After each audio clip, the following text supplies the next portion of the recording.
બનાસકાંઠા જિલ્લો જ્યાં પંચાયતની ઇમારત લાંબા સમયથી જર્જરિત છે, ન માત્ર અરજદારો પણ કર્મચારીઓ પણ ભયના ઓથાર હેઠળ જીવી રહ્યા છે।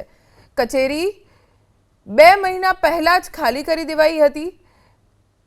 શિક્ષણ, બાંધકામ, સમાજ કલ્યાણ અને સિંચાઈ વિભાગ સહિતની ઓફિસને શહેરમાં અન્ય જગ્યાએ ખસેડવામાં આવી છે, પણ જિલ્લા પંચાયત ભવનમાં આવતા અરજદારો અટવાય છે, પરંતુ કચેરીઓ અલગ અલગ જગ્યાએ હોવાથી ગામડાઓના લોકોને હાલાકી પડે છે।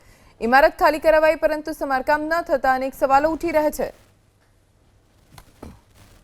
कचेरी अलग अलग जगह लगी है। दाखला तरीके शिक्षण की बात हो तो ये अलग जगह है, आरोग्य की कचेरी अलग जगह है, जेथी जिल्लाभर में जो अरजदारों आवे छे ए तो जिला पंचायत भवन में आवाना जोरावर पेलेस में, पण त्यां आवीने जुए तो अहींया तो बिल्डिंग खाली है और बीजी जगह जो कई जगह शिफ्ट करी है एनी पूरती माहिती नहीं, जेना कारणे अरजदारों धक्के चढ़्या है, फाफे चढ़्या है और अरजदारों काम पण रखड़ी रह्या छे। बीजी बात एवी के आ कंडम करे पण आज 2-1 महीना थवा आया है छतां कोई काम चालू नहीं थयुं, त्यारे आ कामगीरी क्यारे शरू थशे अने क्यारे आ बिल्डिंग नવું ઊભું થશે અને ક્યારે અરજદારોને એક જ જગ્યાએ થી આ બધી કામગીરી કરવામાં સરળતા રહેશે એ તો હવે આવનારો સમય જ બતાવશે। સેવા સદન ભાગ 2 અથવા તો બીજી કોઈ બી જગ્યાએ આવી જગ્યાઓ ખાલી પડી હોય ત્યાં શિફ્ટ કરવી જોઈએ અને શિફ્ટ કરીને અહીંયા કાયદેસરનું બોર્ડ મારવું જોઈએ જેથી અરજદાર અટવાય નહીં। હવે અહીંથી કેમ્પસ બહાર લક્ષ્મીપુરા કે આજુબાજુ બીજા કોઈ ફાંસિયા ટેકરા કે બીજે ગામમાં ગમે ત્યાં કચેરી શિફ્ટ કરે તો કર્મચારીઓને બી તકલીફ પડે અને એક જે કામથી આવતા હોય એક અરજદારોને કચેરી શોધવામાં બી તકલીફ પડે, આવવા જવામાં રિક્ષા ભાડા થાય અને ખૂબ ત્રાસ થાય છે, ખૂબ દુઃખી થાય છે।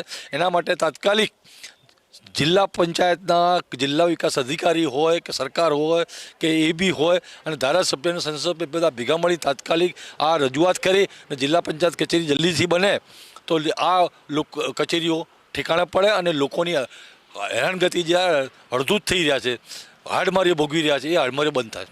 Okay sir. पालनपुर हयात जिला पंचायतનું બિલ્ડિંગ જે છે એને તોડી અને નવું બિલ્ડિંગ બનાવવાની જે નકશા અંદાજોની તાંત્રિક મંજૂરી મળી ગઈ છે।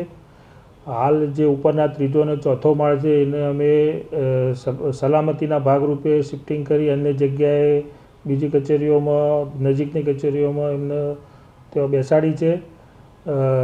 દરેક આવતા નાગરિકને આ કચેરીઓની ભાળ માટે અમે કચેરીના કેમ્પસમાં તેમજ બિલ્ડિંગના નીચેના સાઇનબોર્ડ મારેલા છે જેથી નાગરિકોને સવલત રહે।